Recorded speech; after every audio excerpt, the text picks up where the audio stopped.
সুপ্রিয় দর্শক, আসসালামু আলাইকুম। কাছে দূরে দেশে প্রবাসে যে যেখান থেকেই আমাদেরকে দেখছেন, আমাদের সঙ্গে সংযুক্ত আছেন, সকলকে আন্তরিক শুভেচ্ছা ও ভালোবাসা জানিয়ে শুরু করছি আপনাদের প্রিয় চ্যানেল প্যানভিশন টিভির স্বাস্থ্য বিষয়ক সরাসরি নিয়মিত অনুষ্ঠান শরীর ও মন অনুষ্ঠান। দর্শক, অনুষ্ঠানটি প্যানভিশন টিভির স্বাস্থ্য বিষয়ক official Facebook page Panvision health এবং ইউটিউব চ্যানেল থেকে সরাসরি সম্প্রচারিত হচ্ছে। দর্শক, আপনারা নিশ্চয়ই অবগত আছেন, আমরা প্রত্যেকটি পর্বেই এক একটি গুরুত্বপূর্ণ রোগ নিয়ে আলোচনা করি এবং সে বিষয়ে আলোচনা করবার জন্য আমাদের সঙ্গে প্রতি পর্বেই এক একজন বিশেষজ্ঞ চিকিৎসক উপস্থিত থাকেন। দর্শক, এই ধারাবাহিকতায় আমরা আজকে কথা বলবো বিপুল সংখ্যক মানুষ একটি রোগে আক্রান্ত। অনেকেই হয়তোবা জানেন, অনেকেই হয়তোবা জানেন না, অথবা সেই রোগটা সম্পর্কে অনেকে পরিচিত নন। আসুন দর্শক, আজকে এমন একটি রোগ সম্পর্কে আমরা আজকে আলোচনা করব। আমাদের আজকের আলোচনার বিষয় স্পন্ডাইলো আর্থ্রাইটিস ও অন্যান্য প্রচলিত বাত ব্যথা। দর্শক, এই বিষয়ে আলোচনা করবার জন্য আজ আমাদের সাথে স্টুডিওতে উপস্থিত রয়েছেন একজন প্রত্যয়দীপ্ত তরুণ রিউমাটোলজিস্ট বা বাত ব্যথা রোগ বিশেষজ্ঞ, যিনি বর্তমানে ঢাকা মেডিকেল কলেজ হাসপাতালে রিউমাটোলজি বিভাগে রিউমাটোলজিস্ট হিসেবে কর্মরত রয়েছেন। আজকে আমাদের স্টুডিওতে অতিথি হিসেবে উপস্থিত রয়েছেন ডাক্তার নাবিল আমিন খান। আসসালামু আলাইকুম। আমি ধন্যবাদ জানাতে চাচ্ছি আজকের সঞ্চালক ডাক্তার মুখলিসুর রহমান এবং প্যানভিশন টিভিকে আমাকে এখানে আমন্ত্রণ জানানোর জন্য এবং আজকে আমাদের আলোচনা করার জন্য এত সময় উপযোগী এবং সুন্দর একটি রোগের ব্যাপারে আলোচনা করার সিদ্ধান্ত নেওয়ার জন্য। আপনাকে অনেক ধন্যবাদ আপনার ব্যস্ততার মধ্যে আমাদেরকে সময় দেওয়ার জন্য। সুপ্রিয় দর্শক, আপনাদের জন্য জানিয়ে রাখি, নিশ্চয়ই আপনারা প্যানভিশন টিভির বিভিন্ন প্রোগ্রামগুলো দেখে চলছেন। আপনাদের উপকারের জন্যে আমরা স্বাস্থ্য বিষয়ক এই অনুষ্ঠানটি প্রতি সপ্তাহে আয়োজন করে চলছি। দর্শক, আমাদের আজকের আলোচনার বিষয়ের উপরে যদি কোনো প্রাসঙ্গিক প্রশ্ন কিংবা মতামত আপনাদের থেকে থাকে, তাহলে স্ক্রলে দেখানো নাম্বারটিতে ফোন করার মাধ্যমে সরাসরি আপনারা আপনাদের প্রশ্ন করতে পারেন, অথবা ফেসবুক এবং ইউটিউবে কমেন্ট করার মাধ্যমেও আপনারা আপনাদের প্রশ্ন কিংবা অনুভূতি কিংবা মতামত জানাতে পারেন। আসুন দর্শক, আমরা আজকে আর দেরি না করে আমাদের সম্মানিত অতিথির সাথে আমাদের আজকের গুরুত্বপূর্ণ, আবারও বলছি, হয়তোবা অনেকের কাছেই শব্দটা নতুন লাগতে পারে, কিন্তু এই রোগের লক্ষণগুলো হয়তোবা আপনাদের অনেকের কাছেই রয়েছে বা থাকবে। আসুন আমরা আজকে রোগ নিয়ে আলোচনার সাথে সাথে আপনাদের সাথেও আপনারাও মিলিয়ে নিন এখান থেকে উত্তরণের উপায় কী। আমরা আসুন আলোচনা করি আমাদের সম্মানিত অতিথির সাথে। শুরুতেই আপনাকে আন্তরিকভাবে ধন্যবাদ জানাচ্ছি, আপনার অনেক ব্যস্ততার মধ্য দিয়ে আমাদেরকে আপনি সময় দিয়েছেন। আজকে আমরা একটি সময় উপযোগী এবং গুরুত্বপূর্ণ একটি বিষয় নিয়ে আলোচনা করতে চাই, যেটি নিয়ে আমরা ইতিমধ্যেই বলেছি বা বিশেষ করে আপনাদের কাছ থেকে আমরা শুনে থাকি যে রোগটা নিয়ে আমরা আজকে আলোচনা করব বিশেষ করে, সেটি হচ্ছে স্পন্ডাইলো আর্থ্রাইটিস, এবং সাথে আরও অন্যান্য কিছু বাত ব্যথা নিয়ে আমরা আলোচনা করব। তো স্পন্ডাইলো আর্থ্রাইটিস এই শব্দটা হয়তোবা আপনারা প্রতিনিয়তই অনেক রোগী ডিল করে থাকেন, কিন্তু আমাদের সাধারণ মানুষ বা সাধারণ রোগীদের অনেকের কাছেই হয়তোবা এই শব্দটা অনেকাংশেই অপরিচিত মনে হতে পারে বা কারো কাছে নতুন শোনা মনে হতে পারে। আমরা শুরুতে আপনার কাছে জানতে চাই, স্পন্ডাইলো আর্থ্রাইটিস কি? আচ্ছা, ধন্যবাদ আপনাকে চমৎকার প্রশ্নটির জন্য। স্পন্ডাইলো আর্থ্রাইটিস বলতে মূলত আসলে একটি রোগকে বোঝায় না, এটি একটি আমব্রেলা টার্ম বা গ্রুপ অফ ডিজিজ বা একসাথে অনেকগুলো গুচ্ছ ডিজিজকে বোঝানো হয়ে থাকে। স্পন্ডাইলো আর্থ্রাইটিসের মধ্যে আমরা মূলত মোটা দাগে যদি কয়েকটা রোগের নাম বলে থাকি, সেটার মধ্যে হচ্ছে ankylosing spondylitis, psoriatic arthritis, inflammatory bowel disease associated arthritis এবং রিয়েক্টিভ আর্থ্রাইটিস বোঝানো হয়ে থাকে। এই কয়েকটি রোগ যেগুলোর নাম আমি বললাম, সাধারণত কিছু কমন লক্ষণ বা সিমটম একই সাথে শেয়ার করে থাকে। এগুলোর পরীক্ষা নিরীক্ষা এবং আমরা ট্রিটমেন্টের ক্ষেত্রেও একটা নির্দিষ্ট পর্যায় পর্যন্ত আমরা একটা কমন প্যাটার্নে ট্রিটমেন্ট দিয়ে থাকি, সেজন্য এগুলোকে একটা গুচ্ছ রোগ বা স্পন্ডাইলো আর্থ্রাইটিস একই সাথে বলা হয়ে থাকে। অনেক ধন্যবাদ বিষয়টি আমাদের সাথে সহজভাবে আমাদের দর্শকদের বোধগম্য করে উপস্থাপন করবার জন্য। আমরা আপনার কাছে জানতে চাই যে স্পন্ডাইলো আর্থ্রাইটিস যে রোগ বা একটি গুচ্ছ রোগের কথা আপনি বললেন, এগুলো আসলে কাদের ক্ষেত্রে বেশি হয়ে থাকে? আচ্ছা, আমি একটু আগেই বললাম স্পন্ডাইলো আর্থ্রাইটিস রোগটার মধ্যে মূলত অনেকগুলো গুচ্ছ রোগ রয়েছে। এর মধ্যে অ্যানকাইলোজিং স্পন্ডালাইটিস যে রোগটি, সেই রোগটি সাধারণত পুরুষদের হয়ে থাকে এবং পুরুষদের যুবক বয়স বলতে আমরা বুঝিয়ে থাকি 40 থেকে 45-এর মধ্যেই সাধারণত সিমটমগুলো শুরু হয়ে যায়। তবে এর অন্যান্য যে রোগগুলো যেমন সোরিয়াটিক আর্থ্রাইটিস, রিয়েক্টিভ আর্থ্রাইটিস অথবা inflammatory bowel disease associated arthritis যে সমস্যাগুলো, সেগুলো সাধারণত পুরুষ এবং মহিলাদের সমানভাবে হয়ে থাকে এবং ওদের ক্ষেত্রে এই রোগগুলো কারো কারো একটু পরবর্তী বয়স বা একটু বৃদ্ধ বয়সেও শুরু হতে পারে। জি, অনেক ধন্যবাদ। আমরা তো আরও অন্যান্য সময় আরও বিভিন্ন ধরনের আর্থ্রাইটিসের কথা জেনে থাকি। অনেক সময় অর্থোপেডিক রোগী নিয়ে যারা ডিল করেন তারাও আর্থ্রাইটিস শব্দটা ব্যবহার করে থাকেন। তো স্পন্ডাইলো আর্থ্রাইটিসের সাথে অন্যান্য আর্থ্রাইটিসের বিশেষ কিছু পার্থক্য রয়েছে কিনা, বা থাকলে সেটা কি? আচ্ছা, এই কোশ্চেনটার উত্তর দেওয়ার আগে আমি একটু রোগীদের ক্ষেত্রে অনেকের একটু ভুল ধারণা থাকে, সেটা একটু আমি ভেঙে বলতে চাচ্ছিলাম। সেটা হচ্ছে রোগীরা মূলত আর্থ্রাইটিস বলতে একই ধরনের আর্থ্রাইটিসই বুঝে থাকেন, কিন্তু আর্থ্রাইটিস মূলত 600 ধরন বা তার কিছু বেশি ধরনের হয়ে থাকে। 600 ধরন বা তার কিছু বেশি ধরনের। অনেক রোগীরা হচ্ছে বাত জ্বর বলতে কিন্তু এই সকল আর্থ্রাইটিসই বোঝায়।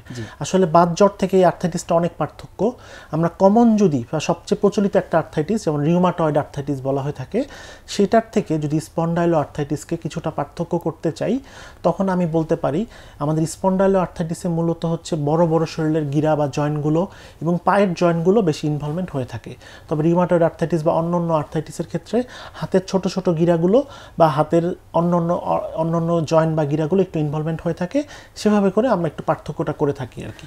অনেক ধন্যবাদ। ইতিমধ্যে আপনি কয়েকটা পয়েন্ট আমাদেরকে বলেছেন। আমরা এখন সবচেয়ে গুরুত্বপূর্ণ যে বিষয়টা আপনার কাছ থেকে জানতে চাই, মানে আমাদের দর্শকেরা এই শব্দটার সঙ্গে তার নিজের শরীর যদি মিলাতে চায়, বা যারা ইতিমধ্যেই রোগে আক্রান্ত হয়েছেন তারা যদি নিজেদেরকে মিলাতে চান যে তারা কেউ এই গুচ্ছ রোগের মধ্যে অন্তর্ভুক্ত কিনা, সেটার জন্য যেটা সবচেয়ে গুরুত্বপূর্ণ জানার বিষয় সেটি হচ্ছে স্পন্ডাইলো আর্থ্রাইটিসের ক্ষেত্রে রোগের লক্ষণ কী কী প্রকাশ পায় বা রোগীর কী কী সিমটম থাকতে পারে।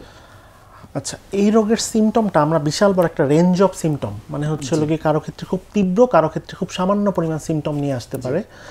আসলে সিমটমগুলোর মধ্যে মূলত জয়েন্ট পেইন বা গিরায় ব্যথা, গিরা ফুলে যাওয়া বা গিরায় প্রদাহ হওয়া, সেটা মূল লক্ষ্য বা মূল সিমটম আমরা বলে থাকি। তবে কোন কোন জয়েন্ট বা গিরা ইনভলভমেন্ট হচ্ছে সেটার সাথে এই রোগটার সিমটমটা মূলত জড়িত। এর মধ্যে আমরা একটু আগেই বলেছিলাম কোমরের জয়েন্ট বা কোমরের গিরা, তারপর হচ্ছে পায়ের বড় বড় জয়েন্ট বা গিরা যেমন হাঁটু, কারো ক্ষেত্রে পায়ের গোড়ালি, অথবা হচ্ছে কুচকির হিপ জয়েন্ট, এগুলো ইনভলভমেন্ট হতে পারে। আচ্ছা, এই রোগের ক্ষেত্রে সাধারণত জয়েন্ট বা ইনভলভমেন্টগুলো একটু এসিমেট্রিক্যাল প্যাটার্নে হয়ে থাকে। এসিমেট্রিক্যাল বলতে আমরা বুঝিয়ে থাকি কারো ডান পাশের একটা হয়েছে কিন্তু বাম পাশেরটা হলো না, ডান পাশের নি জয়েন্ট বা হচ্ছে হাঁটুর জয়েন্ট হলো কিন্তু বাম পাশের নি জয়েন্টে হলো না, অথবা কোনো নি জয়েন্টই হলো না, শুধু হিপ জয়েন্টে অথবা কোমরে হয়েছে। এই জাতীয় কিছু সিমটম হয়ে থাকে। এই জয়েন্ট পেনের সাথে বা গিরায় ব্যথার সাথে আরও কিছু সিমটম নিয়ে এই রোগটা প্রদান করে থাকে বা প্রেজেন্ট করে থাকতে পারে। এর মধ্যে হচ্ছে মূলত পেটে ব্যথা বা পাতলা পায়খানার সমস্যা হতে পারে। কারো কারো ক্ষেত্রে এই জয়েন্ট পেনের সাথে চামড়ায় বিভিন্ন ধরনের সমস্যা নিয়ে প্রেজেন্ট করতে পারে। কারো কারো ক্ষেত্রে বংশের অন্যান্য মানুষও এই রোগটায় আক্রান্ত বা ইনভলভমেন্ট হতে পারে। আর এই রোগের ক্ষেত্রে আরেকটা জিনিস বলা হয়ে থাকে, জয়েন্ট পেনের সাথে আমাদের বিভিন্ন মাংসের এনথেসাইটিস পয়েন্ট বা হচ্ছে রগগুলো, বিভিন্ন রগ বা হচ্ছে এই অংশগুলো অনেক সময় ব্যথা হয়ে থাকে। এই কিছু সিমটম দিয়েই আমরা এই রোগটা মানে রোগ ওনার আছে অথবা থাকতে পারে সেই জাতীয় ধারণা পেয়ে থাকি আর কি। অনেক ধন্যবাদ জানাচ্ছি আপনাকে। আমরা জানতে চাই যে এই রোগের কি বিশেষ কোনো কারণ আছে কিনা, বা এই রোগটা কেন হয়? আচ্ছা, এই রোগটা কেন হয় সেক্ষেত্রে আসলে আমাদের সায়েন্টিস্ট বা বিজ্ঞানীরা কতগুলো থিওরি দিয়েছেন। এর মধ্যে মোস্ট প্রচলিত আমি কয়েকটা থিওরি নিয়ে একটু যদি আলোচনা করি, প্রধানত মনে করা হয়ে থাকে এই রোগটার পিছনে বংশগত কিছু জেনেটিক কারণ দায়ী। জেনেটিক কারণের মধ্যে আমরা অনেকগুলো জেনেটিক মার্কার দেখতে পারি, তবে মোস্ট কমনলি বা সচরাচর যে জেনেটিক মার্কারটা আমরা দেখি সেটাকে বলে HLA-B27। মূলত HLA-B27 নামক জেনেটিক মার্কারটা সবচেয়ে গুরুত্বপূর্ণ। এটার মাধ্যমে রোগটা নির্ণয় করতেও সাহায্য করা হয় এবং রোগটা কতটুকু তীব্র হবে সেটার ক্ষেত্রেও সাহায্য করা হয়। এছাড়া অন্যান্য আরও কিছু থিওরি রয়েছে, যেমন হচ্ছে কারো কোনো ইনফেকশন বা জীবাণু বা জ্বরের পরে, এই জাতীয় ইসের পরেও আমাদের এই রোগটা হয়ে থাকতে পারে। তারপর আরও কারো ক্ষেত্রে আমাদের ডায়রিয়া বা পাতলা পায়খানার পরে আমাদের খাদ্যনালীর লেয়ারটা একটু নরম হয়ে যায়, তখন কোনো জীবাণু খাদ্যনালী থেকে আমাদের রক্তে চলে যেতে পারে, তখনও এই রোগটা হওয়ার সম্ভাবনা থাকে। আচ্ছা, এই রোগটার ক্ষেত্রে যেটা হয়, আমাদের শরীরে নিজস্ব যে রোগ প্রতিরোধ ব্যবস্থা রয়েছে, রোগ প্রতিরোধ ব্যবস্থার কাজটা হলো শরীরের জন্য খারাপ বা ক্ষতিকর কোনো জিনিস বা শরীরের জন্য খারাপ ক্ষতিকর কোনো জীবাণু যদি শরীরে প্রবেশ করে বা শরীরে আক্রমণ করার চেষ্টা করে তাকে ধ্বংস করে দেওয়া। কিন্তু এই রোগটা হলে আমাদের নিজস্ব রোগ প্রতিরোধ ব্যবস্থাই আমাদের বিভিন্ন জয়েন্ট বা বিভিন্ন গিরায় প্রদাহ করে বা রোগ প্রতিরোধ ব্যবস্থার মাধ্যমেই আমাদের জয়েন্টগুলো আস্তে আস্তে ড্যামেজ হতে থাকে বা ধ্বংস হতে থাকে। সেটার মাধ্যমেই মূলত এই রোগের সিমটমগুলো বা প্রকাশ পেয়ে থাকে আর কি। আমি আরেকটি প্রাসঙ্গিক বিষয় জানতে চাচ্ছি, আসলে আমাদের এই অনুষ্ঠান দেশের বিভিন্ন প্রত্যন্ত অঞ্চল থেকে অনেকে দেখছেন, আবার বিভিন্ন দেশের জায়গা, বিভিন্ন দেশের বাইরে থেকেও অনেকে আমাদের অনুষ্ঠান দেখছেন বা সামনে দেখবেন। আসলে একজন মানুষ তার শরীরে স্পন্ডাইলো আর্থ্রাইটিস হয়েছে কিনা, কারণ স্বাভাবিকভাবে আমাদের দেশের মানুষের স্বাভাবিক টেন্ডেন্সি থাকে যে শরীরে ব্যথা বা আপনি যে বললেন বিভিন্ন গিরায় ব্যথা, এগুলো হলে তারা স্বাভাবিকভাবেই হয়তো বা ব্যথার কিছু ওষুধ খেয়ে নিচ্ছে, অথবা হচ্ছে যে নিকটতম কারো কোনো চিকিৎসকের কাছে গিয়ে কিছু প্রাথমিক চিকিৎসা নিচ্ছে। আপনাদের কাছে বা রিউমাটোলজিস্টের কাছে তিনি কখন যাবেন, মানে কখন তিনি বুঝতে পারবেন যে তার আসলে এখন রিউমাটোলজিস্টের কাছে যাওয়া উচিত? এই অ্যান্সারটা দেওয়ার ক্ষেত্রে আমি একটু যদি বলি, মানে আমাদের কাছে সচরাচর মানে হচ্ছে চেম্বারে অথবা হচ্ছে প্র্যাকটিসের ক্ষেত্রে হসপিটালে যে ধরনের রুগীগুলো আসেন, ওনারা হচ্ছে অনেক দিন ধরে বাত ব্যথায় ভুগছেন এবং বিভিন্ন জায়গায় ডক্টর দেখিয়ে যখন স্পেসিফিক কোনো ডায়াগনোসিসে রিচ করতে পারছে না, তখনই মূলত আমাদের কাছে আসে। তারপর যদি আমি একটু ডিটেলস বলতে যাই, আমাদের যুবক বা ইয়ং এজের ক্ষেত্রে 40-45-এর ক্ষেত্রে কারো যদি কোনো ধরনের জয়েন্টে পেইন বা ব্যথা হয়, কিন্তু তার কোনো আঘাতের বা জয়েন্ট কোনো ব্যথা পাওয়ার হিস্ট্রি নেই, কিন্তু পারসিস্টেন্টলি কোনো একটা জয়েন্টে বারবার ব্যথা হচ্ছে বা পেইন হচ্ছে, ব্যথা বা পেইন বা জয়েন্টের সমস্যাটা সকালবেলা ওঠার পরে একটু বেশি থাকতেছে, একটু আড়ষ্ট ভাবটা বেশি থাকছে, কারো কারো ক্ষেত্রে সকালে ওঠার পরে পা ফেলতে গেলে পায়ের গোড়ালিতে একটু ব্যথা করে, কিছুক্ষণ হাঁটার পরে আস্তে আস্তে কমে যাচ্ছে, এই জাতীয় সমস্যা থাকলে তখন হচ্ছে আমাদের কাছে এই জাতীয় লক্ষণগুলো নিয়ে রোগীরা মূলত আসে আর কি। মানে যদি হচ্ছে তাহলে আমরা এটাই বুঝলাম যে তার ব্যথা যদি দীর্ঘদিন ধরে থাকে, প্রচলিত যেটা স্বাভাবিকভাবেই তো আগে মানুষ ব্যথার ওষুধ কিছু খেয়ে থাকে, প্রচলিত চিকিৎসা যেটা ভালো হচ্ছে না, তখন তার আসলে তারা যারা এই চিন্তাটা করেন যেটা তার স্পন্ডাইলো আর্থ্রাইটিস নামক একটা রোগ থাকে, এরকম রোগ থাকতে পারে। এই ব্যাপারে আপনাকে অবগতির জন্য আমি একটু জানাচ্ছি, আমাদের যদিও বাংলাদেশে সরাসরি কোনো গবেষণা নেই, তবে হচ্ছে রিউমাটোলজি বাংলাদেশ সোসাইটি থেকে অথবা আমরা ধারণা করে থাকি যে বাংলাদেশে স্পন্ডাইলো আর্থ্রাইটিস আক্রান্ত রোগীর সংখ্যা প্রায় 50 থেকে 60 লাখ অথবা তারও বেশি। মানে দ্যাট মিনস আমাদের জনসংখ্যার অলমোস্ট 4-5% আক্রান্ত। কিন্তু এক্ষেত্রে যেটা আমাদের সবচেয়ে কষ্ট বা দুঃখ লাগে, মানে ম্যাক্সিমাম রোগীরাই এই রোগটা যে আক্রান্ত সেটাই জানে না। এর মধ্যে লিমিটেড কিছু মানুষ 1-2% মানুষ শুধু জানে যে উনি এই রোগটা আক্রান্ত, কিন্তু হচ্ছে বেশিরভাগ একটা ম্যাসিভ পপুলেশন বা মাস পপুলেশন ওনারা জানেই না যে এই রোগটা আক্রান্ত। তো সেক্ষেত্রে আমি একটু জানতে চাচ্ছি যে রিউমাটোলজি বা রিউমাটোলজিস্ট এই শব্দগুলো কিন্তু আমাদের বাংলাদেশের সাধারণ মানুষের কাছে অনেকের কাছে এখনো নতুনই, যেহেতু এই সাবজেক্টটা আলহামদুলিল্লাহ এখন অনেক দূর অগ্রসর হয়ে এসেছে। তো যারা একেবারে প্রান্তীয় অঞ্চলের মানুষ, তারা রিউমাটোলজিস্টের সন্ধান পাওয়ার সুযোগ সম্ভাবনা তাদের কেমন? আমি জানতে চাচ্ছি যে বাংলাদেশে এখন রিউমাটোলজিস্ট চিকিৎসক, বিশেষজ্ঞ চিকিৎসক কি পরিমাণে আছে, এবং সেটা কি পেরিফেরিগুলোতে বা আমাদের প্রান্তীয় অঞ্চলগুলোতে, বিভাগীয় বা জেলা শহরগুলোতে তার প্রতুলতা আছে কিনা? আসলে এই সাবজেক্টটা নতুন হলেও আমাদের কাজের ক্ষেত্র বা ফিল্ডটা অনেক মানে ভাস্ট বা প্রসারিত। আচ্ছা, 2 নাম্বার হচ্ছে বাংলাদেশে এখন রিউমাটোলজিস্টের সংখ্যা, বাংলাদেশে পাশ করা রিউমাটোলজিস্টের সংখ্যা 70 থেকে 80 জনের মতো, অনেক কম কিন্তু এখন 70 থেকে আমাদের এই হিউজ পপুলেশন ডিমান্ডের তুলনায় সেটা একদম কিছুই না, একদম কিছুই না। আর হচ্ছে আমাদের এই রিউমাটোলজিক্যাল ডিজিজ একটু আগে আমি বলেছিলাম 600-র উপরে আছে। এর মধ্যে আমরা হচ্ছে সবচেয়ে বেশি হয়ে থাকে যেটা, সেটা হচ্ছে অস্টিও আর্থ্রাইটিস, বা হচ্ছে আমরা গ্রামে বলে থাকি বয়স্ক মানুষদের একটু হাঁটুতে ব্যথা, একটা নির্দিষ্ট বয়সের পরে বেশিরভাগ মানুষের হাঁটুতে ব্যথা থাকে, সেটা অস্টিও আর্থ্রাইটিস। এই জাতীয় যে ব্যথাগুলো অথবা আমাদের মূল রোগগুলো মোটামুটি 2 থেকে 3 কোটি মানুষের রিউমাটোলজিক্যাল রোগে আক্রান্ত বলে আমরা ধারণা করে থাকি। সেই তুলনায় একদম রিউমাটোলজিস্টের সংখ্যা অপ্রতুল। তবে এখন পর্যন্ত বাংলাদেশের ম্যাক্সিমাম বলতে গেলে মানে বাংলাদেশের জেলা শহরের 30 থেকে 40টা জেলা শহরে রিউমাটোলজিস্টরা প্র্যাকটিস করেন অথবা রিউমাটোলজিস্টের সন্ধান পাওয়া যায়। আপনাদের আশেপাশে একটু চোখ কান খোলা রেখে খোঁজ করলেই রিউমাটোলজিস্ট হয়তো পেয়ে যাবেন। কমপক্ষে যেগুলো বিভাগীয় শহর বা হচ্ছে যে মেডিকেল কলেজগুলো, বেশিরভাগ মেডিকেল কলেজে রিউমাটোলজিস্ট এখন আছে।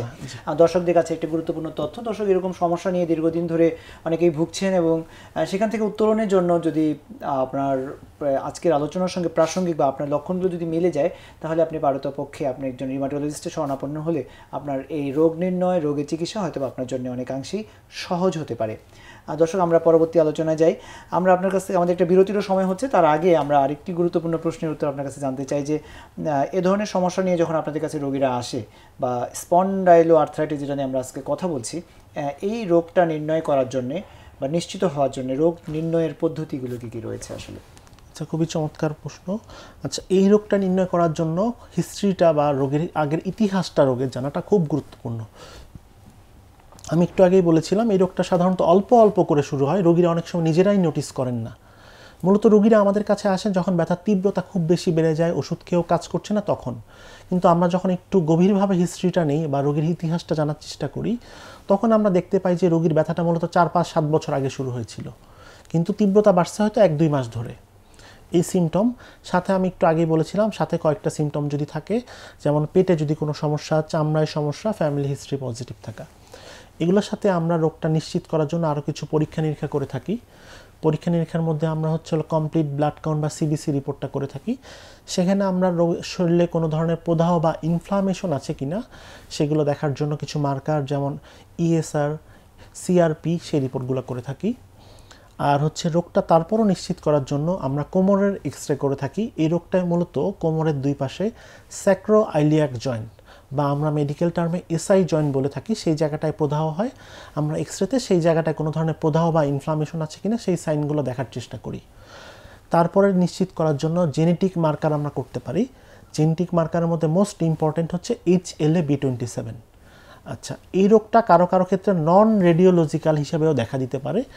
নন রেডিওলজিক্যাল বলতে আমরা বুঝে থাকি যে যদি এক্সরেতে রোগের পক্ষে আমরা কোনো ধরনের ফাইন্ডিং বা ক্লু পাচ্ছি না, কিন্তু রোগটার হিস্ট্রি বা রোগটার যে লক্ষণগুলো সেগুলো স্পন্ডাইলো আর্থ্রাইটিস রোগের সাথে পুরোপুরি মিলে যাচ্ছে, তখন আমরা নন রেডিওলজিক্যাল এসপিএ চিন্তা করে আমরা তখন এমআরআই অথবা আল্ট্রাসোনোগ্রাম করতে পারি, এবং এমআরআই এবং আল্ট্রাসোনোগ্রামিতে কিছু ফাইন্ডিং দেখে আমরা রোগটা তখন নিশ্চিত করে থাকি আর কি। অনেক ধন্যবাদ। তো যে পরীক্ষাগুলোর কথা আপনি বললেন, এগুলো তো এখন বাংলাদেশে এগুলোর সুযোগ বা এগুলো সব তো হয় এখন বাংলাদেশে? জি, এই সকল পরীক্ষায় বাংলাদেশে অ্যাভেলেবল এবং সকল আমার জানা মতো সকল বিভাগীয় এবং জেলা শহরের রিপোর্টগুলো অ্যাভেলেবল আছে। এগুলোর কি ব্যয়ভার বা এগুলোর যে পরীক্ষা নিরীক্ষার খরচ কি অনেক বেশি?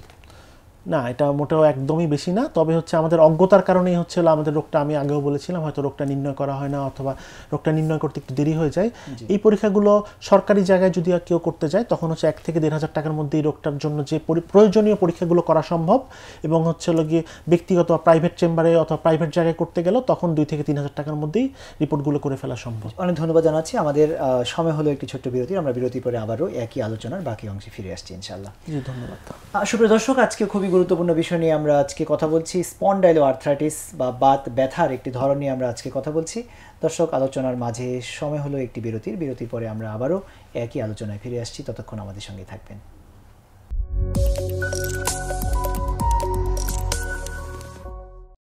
সুপ্রিয় দর্শক, বিরতির পরে আপনাদের আবারও স্বাগত জানাচ্ছি। আপনারা দেখছেন আমাদের সকলের প্রিয় চ্যানেল প্যানভিশন টিভির স্বাস্থ্য বিষয়ক সরাসরি নিয়মিত আয়োজন শরীর ও মন অনুষ্ঠান। দর্শক, আমরা আজকে আলোচনা করছি একটি গুরুত্বপূর্ণ কিন্তু অনেকের কাছেই হয়তো বা অজানা একটি রোগ নিয়ে। সেটি হচ্ছে স্পন্ডাইলো আর্থ্রাইটিস বা বাত ব্যথা রোগ। এর একটি ধরন হচ্ছে স্পন্ডাইলো আর্থ্রাইটিস। দর্শক, এই বিষয়ে আলোচনা করবার জন্য আজ আমাদের সাথে একজন রিউমাটোলজি বা বাত ব্যথা রোগ বিশেষজ্ঞ উপস্থিত রয়েছেন, যিনি ঢাকা মেডিকেল কলেজ হাসপাতালের রিউমাটোলজি বিভাগে কর্মরত আছেন। আমাদের আজকের অতিথি ডাক্তার নাবিল আমিন খান। আপনাকে বিরতির পরে আবারও স্বাগত জানাচ্ছি। জি, আপনাকেও ধন্যবাদ এবং প্যানভিশন টিভির দর্শকদেরকেও আবারও ধন্যবাদ জানাচ্ছি। আপনি আমাদেরকে আজকে একটি গুরুত্বপূর্ণ রোগ নিয়ে, গুরুত্বপূর্ণ একটি শব্দ এবং গুরুত্বপূর্ণ রোগ এবং তার লক্ষণগুলোর সঙ্গে পরিচয় করিয়ে দিয়েছেন বা দিচ্ছেন, সেটি হচ্ছে স্পন্ডাইলো আর্থ্রাইটিস। আপনি এই রোগ এবং রোগের লক্ষণ, সেই সাথে রোগের পরীক্ষা নিরীক্ষা, এগুলো সম্পর্কে আমাদেরকে ধারণা দিয়েছেন। আমরা এরপর যে জানতে চাই যে এই স্পন্ডাইলো আর্থ্রাইটিস রোগ যদি আপনাদের কাছে আসে এবং আপনারা ডায়াগনোসিস করে ফেলেন, এটার চিকিৎসা পদ্ধতি কী কী রয়েছে?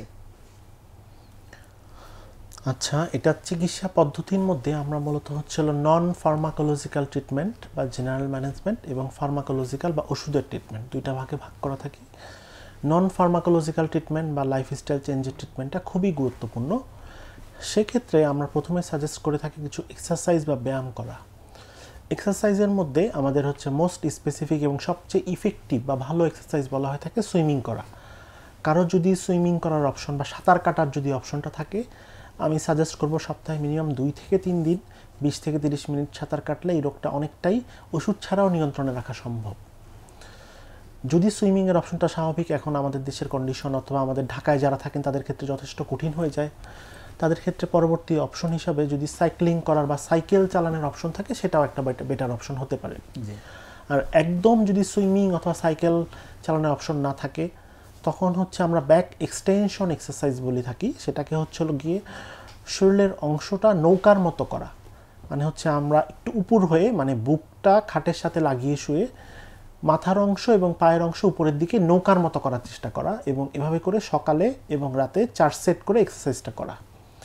এটাও যদি একদম করা না সম্ভব হয়ে থাকে তখন আমরা সাজেস্ট করি অ্যাক্টিভ লাইফ লিড করা। অ্যাক্টিভ লাইফ বলতে রেগুলার যে কাজগুলো সেগুলো সম্ভব হলে 20 থেকে 30 মিনিট হাঁটা, এই জাতীয় অ্যাক্টিভ লাইফ লিড করলেও রোগটা অনেক সময় কিছুটা নিয়ন্ত্রণে থাকার জন্য সাহায্য করে থাকে।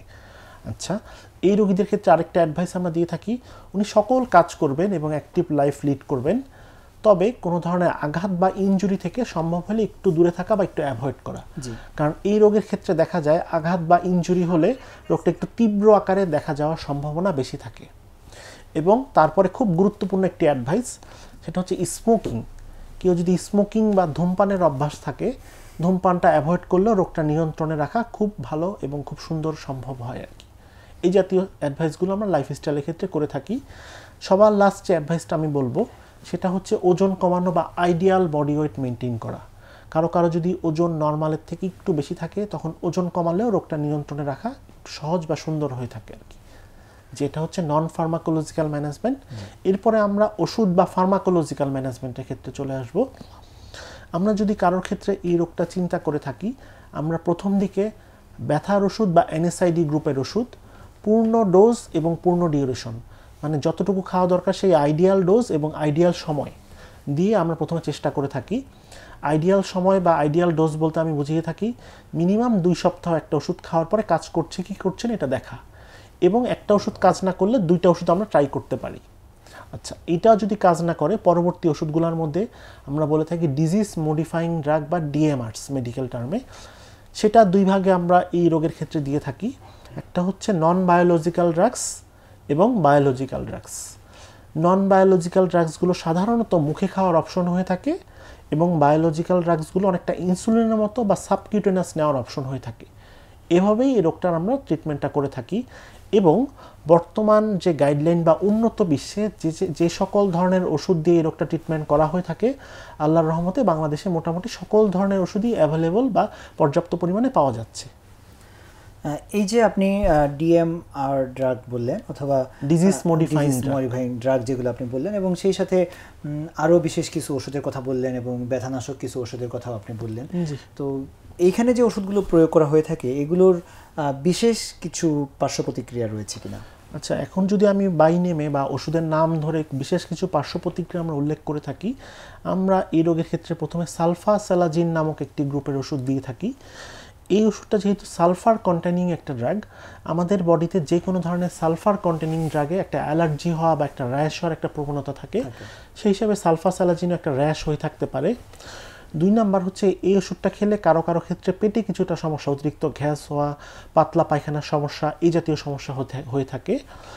কারো কারো ক্ষেত্রে একটু মাথা ঘোরানো বা হেডেকের সমস্যাটাও হয়ে থাকতে পারে আর কি। সালফাসালাজিনের এই কিছু কমন সাইড ইফেক্ট হয়ে থাকে। আর সালফাসালাজিন একটু রেয়ার বা ব্যতিক্রম সাইড ইফেক্টের মধ্যে আমরা কারো কারো রক্ত একটু কমে যাওয়া বা এই জাতীয় সাইড ইফেক্ট হয়ে থাকতে পারে। আচ্ছা, 2 নাম্বার আমরা মুখে যে ওষুধগুলো দিয়ে থাকি তার মধ্যে অত্যন্ত গুরুত্বপূর্ণ হচ্ছে জেনাস কাইনেস ইনহিবিটর, এই গ্রুপের ওষুধ। এই গ্রুপের ক্ষেত্রে আমরা সাধারণত 2টা ওষুধ ব্যবহার করে থাকি, টোফাসিটিনিব এবং উপাডাসিটিনিব। টোফাসিটিনিব এক ধরনের জেনাস কাইনেস ইনহিবিটর। সেই ওষুধের মূল সাইড ইফেক্টটা হচ্ছে রক্তের চর্বির পরিমাণ বা লিপিডটা একটু বাড়িয়ে দিতে পারে। কারো কারো এই ওষুধেও অ্যালার্জির সমস্যা হতে পারে। এবং এই টোফাসিটিনিব বা উপাডাসিটিনিব এই গ্রুপের ওষুধে কারো কারো ক্ষেত্রে একটু হার্টের মানে আমাদের কার্ডিওভাস্কুলার ডিজিজগুলো রিস্কটা সামান্য পরিমাণ বাড়িয়ে দিয়ে থাকে আর কি। এটা খুব সিগনিফিকেন্ট না, এগুলো আমরা কমন সাইড ইফেক্ট বলে থাকি। আর সবার লাস্টে আমি সবচেয়ে গুরুত্বপূর্ণ যে ওষুধ বায়োলজিক্স ড্রাগস, বায়োলজিক্স ড্রাগসটাকে মূলত 2টা গ্রুপের ড্রাগ দেওয়া হয়ে থাকে এই রোগটার ক্ষেত্রে। একটা হচ্ছে টিউমার নেক্রোসিস ফ্যাক্টর ইনহিবিটর বা টিএনএফ গ্রুপের ড্রাগ, আর 2 নাম্বার যে ওষুধটা দেওয়া হয়ে থাকে সেটা হচ্ছে ইন্টারলিউকিন 17 বা ইন্টারলিউকিন 23 ইনহিবিটর গ্রুপের ড্রাগ। এই ওষুধগুলোর ক্ষেত্রে কমন কিছু সাইড ইফেক্ট রয়েছে, যেমন যারা এই ওষুধগুলো নেয় তাদের ক্ষেত্রে একটু মেমোরি লসের হওয়ার সম্ভাবনা থাকে, কারো কারো ক্ষেত্রে একটু হার্ট ফেলিউরের রিস্কটা একটু বাড়িয়ে দেয়, এই কিছু সাইড ইফেক্ট হয়ে থাকে আর কি। এবং সকল ধরনের আমাদের ডিজিজ মডিফাইং ড্রাগের ক্ষেত্রে সবচেয়ে কমন সাইড ইফেক্ট হচ্ছে যে কোনো ইনফেকশনের রিস্ক বা প্রবণতাটা একটু বাড়িয়ে দিয়ে থাকে আর কি। সেজন্য আমরা কিছু স্পেসিফিক মেজার্স নিলে ওই ইনফেকশনের রিস্কটা আমরা কমিয়ে দিতে পারি। এগুলোই মোটামুটি ট্রিটমেন্ট অপশন। দর্শকদের জ্ঞাতার্থে মনে হয় এটিও আমাদের বলে রাখা উচিত যে কোনো ওষুধেরই কিছু পার্শ্ব প্রতিক্রিয়া আছে, পার্শ্ব প্রতিক্রিয়ার ভয়ে আবার ওষুধ খাওয়া থেকে বিরত থাকা যাবে না। সেটাই। যার জন্য যেটা প্রয়োজন সেই ওষুধটা যদি তিনি সেবন করেন তাহলে তার দীর্ঘদিন ধরে এই যে ব্যথা বা একটা কষ্ট বেয়ে বেড়াচ্ছেন, অনেকের কর্মক্ষমতাও তো কমে যায়, কর্মক্ষমতা কমে যায়, জয়েন্টের পার্মানেন্ট ড্যামেজ হতে পারে, সেগুলো থেকে আশা করি দর্শকেরা আত্মরক্ষা করতে পারবেন। আমরা জানতে চাই যে ট্রিটমেন্টে আপনি যে বিভিন্ন ধরনের ট্রিটমেন্টের যে প্রক্রিয়া বা যেগুলো রয়েছে ট্রিটমেন্টের মডালিটিসগুলো বললেন, এগুলো আসলে তার একজন রোগীর যখন এই রোগটা নিশ্চিত হয়ে যায় এই চিকিৎসাগুলো তার আসলে কতদিন চালাতে হয়? এগুলোকে আজীবন চালিয়ে যেতে হয় কিনা, অথবা এগুলো একটা সময় পরে গিয়ে বন্ধ করা বা ওষুধ কমানো সম্ভব হয় কিনা? আচ্ছা, এই রোগটার ক্ষেত্রে আমরা তীব্র হবে কি হবে না, রোগটা কতটুকু ইনভলভ হবে বা কতটুকু ওনাকে রোগীকে অ্যাফেক্ট করবে সেটা দেখার জন্য আমরা কিছু প্রগনোস্টিক ফ্যাক্টর বলে থাকি। সেগুলোকে আমরা মেডিকেল টার্মে ব্যাড প্রগনোস্টিক ফ্যাক্টর বা খারাপ প্রগনোস্টিক ফ্যাক্টর বলে থাকি। এর মধ্যে আমরা দেখে থাকি কিছু সিমটম। কিছু সিমটমের মধ্যে কারো যদি হিপ জয়েন্ট বা কুচকির জয়েন্ট ইনভলভমেন্ট হয়ে থাকে বা কুচকির গিরা ইনভলভমেন্ট, সেটাকে হিপ জয়েন্ট। কারো ক্ষেত্রে প্রথম থেকেই যদি কোমরে ব্যথা হয়ে থাকে এবং কারো প্রথম থেকেই যদি একসাথে অনেকগুলো জয়েন্ট বা বেশি পরিমাণ জয়েন্ট বা গিরা ইনভলভমেন্ট বা জয়েন্টে প্রদাহ নিয়ে আসে, তখন কিছুটা ব্যাড প্রগনোস্টিক ফ্যাক্টর।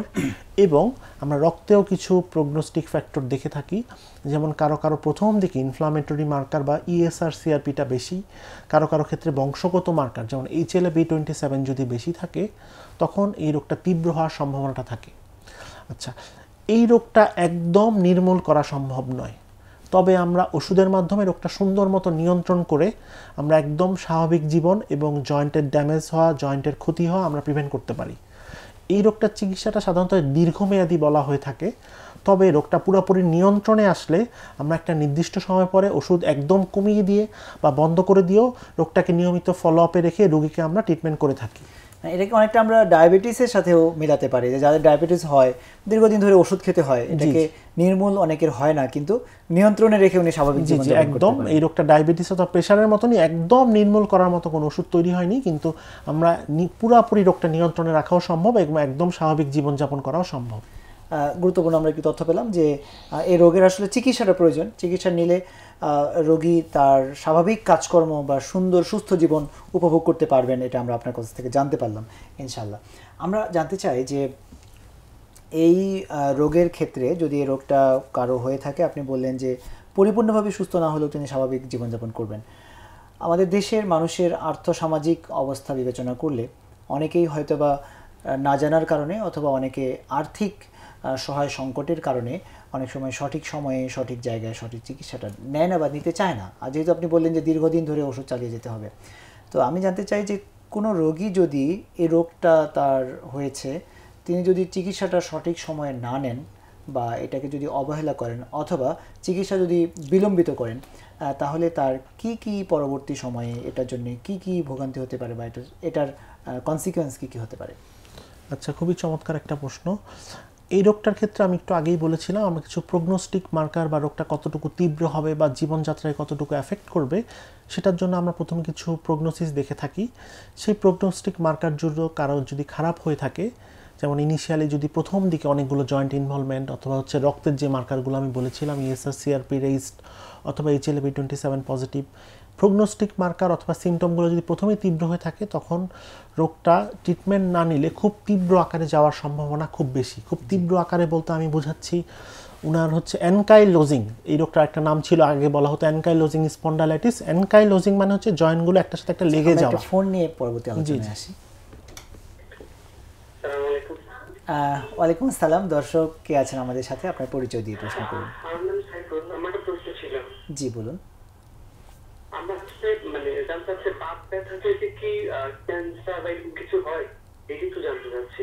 বাত ব্যথার সাথে আচ্ছা, মানে এটার জটিলতা কি হতে পারে বা এটার সাথে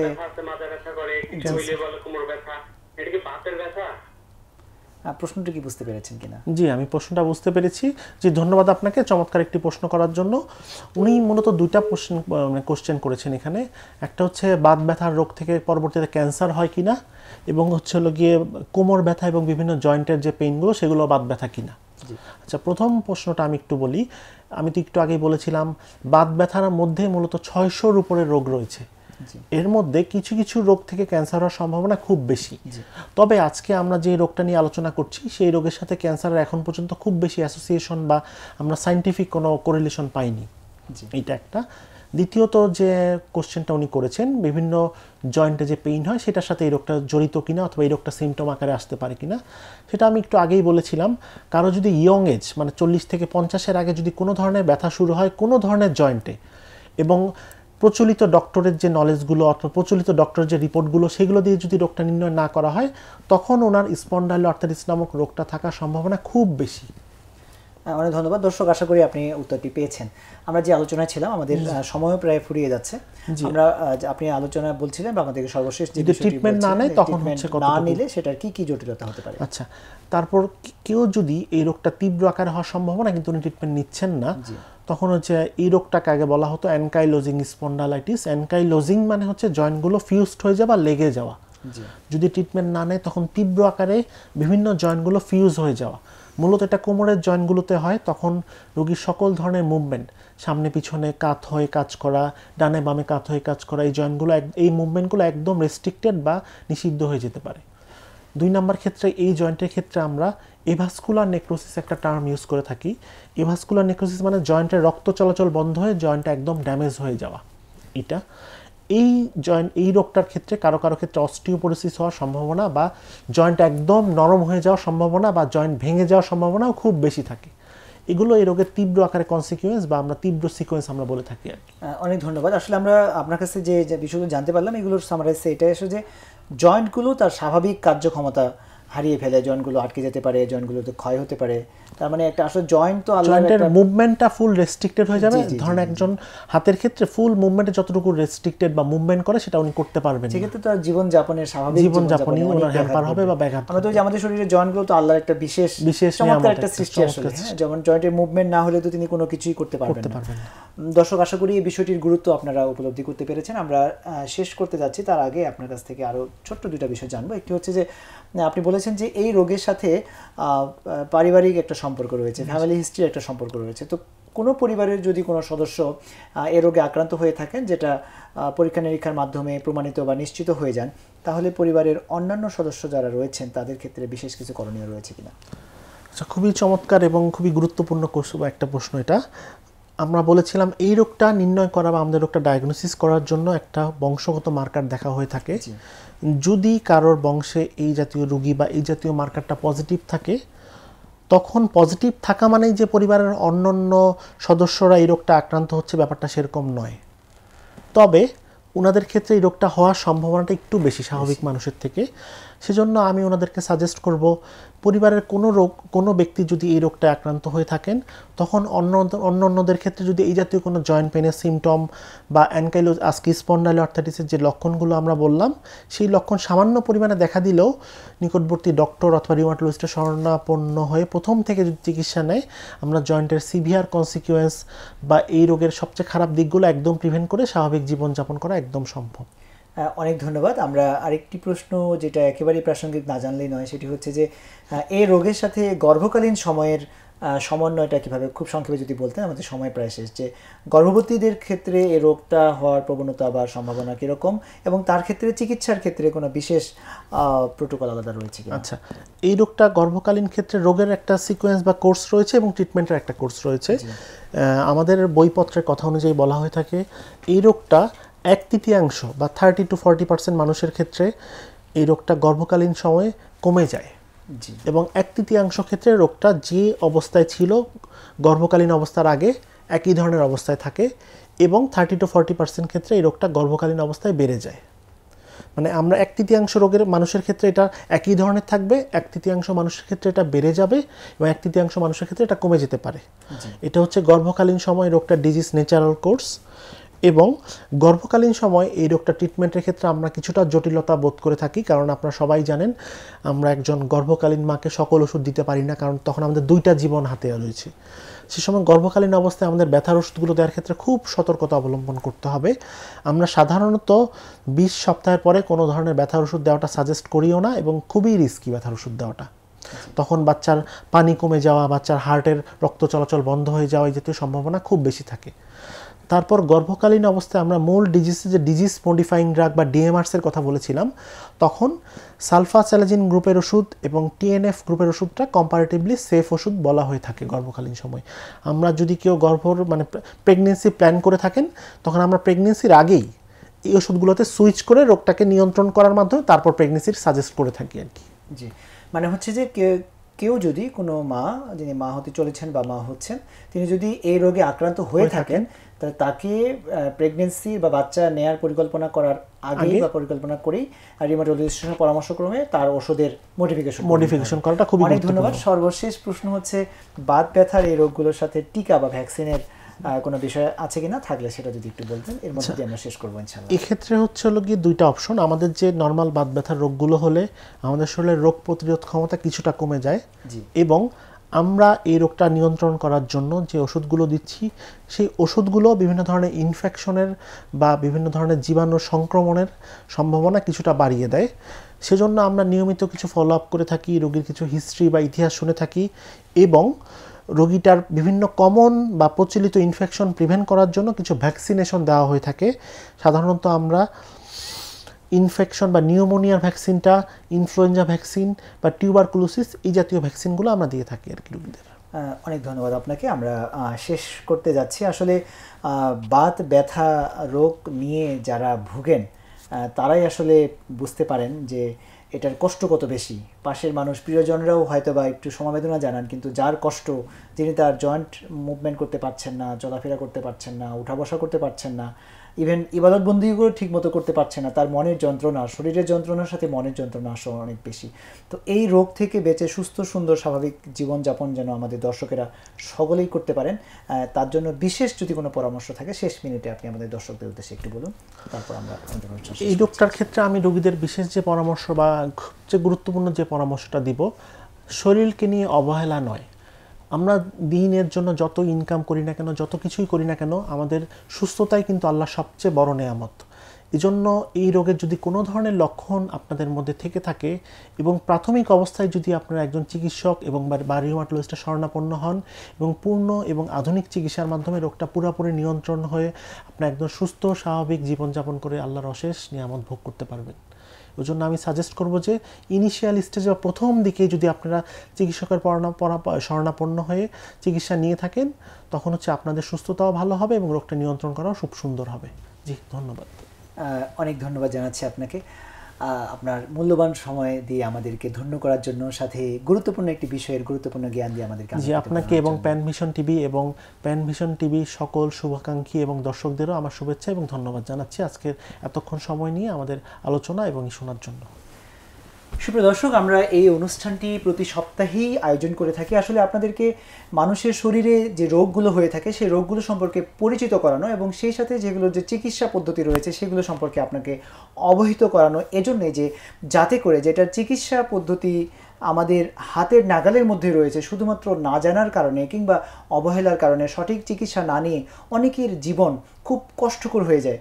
হায়াত মৌতের উপরে আমাদের হাত নেই, কিন্তু একটি সুস্থ মানুষ যতদিন হায়াত আছে তিনি যেন সুস্থভাবে থাকতে পারেন, সুস্থভাবে কাজকর্ম করতে পারেন, সুস্থভাবে ইবাদত বন্দেগী করার মাধ্যমে আল্লাহর নৈকট্য অর্জন করতে পারেন। এজন্যই আসলে সুস্থতার প্রয়োজন। আর আজকে যে রোগ নিয়ে আমরা আলোচনা করলাম, এই রোগের সঙ্গে সরাসরি মৃত্যু বা এই রোগের কারণে মৃত্যু হয়ে যাচ্ছে এই ঘটনাটা যদিও কম, কিন্তু যিনি জীবিত আছেন, বেঁচে আছেন, এই রোগ নিয়ে বয়ে বেড়াচ্ছেন ব্যথা, যন্ত্রণা, কষ্ট, তার কিন্তু শরীরের কষ্টের সাথে মনের কষ্ট। তিনি স্বাভাবিকভাবে উঠা বসা করতে পারছেন না, চলাফেরা করতে পারছেন না, কাজকর্ম করতে পারছেন না, ইভেন ইবাদতবন্দিগিও করতে পারছেন না। শরীরের সাথে মনের কষ্ট যুক্ত হচ্ছে। দর্শক, আসুন না আমাদের সঠিক সময়ে সঠিক জায়গায় সঠিক চিকিৎসা গ্রহণের মাধ্যমে আমাদের আল্লাহ যতদিন হায়াত রাখেন সুস্থ, সুন্দর, সমৃদ্ধ একটি জীবন আমরা উপভোগ করি। মহান আল্লাহ আমাদের সকলকেই সুস্থ রাখুন, ভালো রাখুন।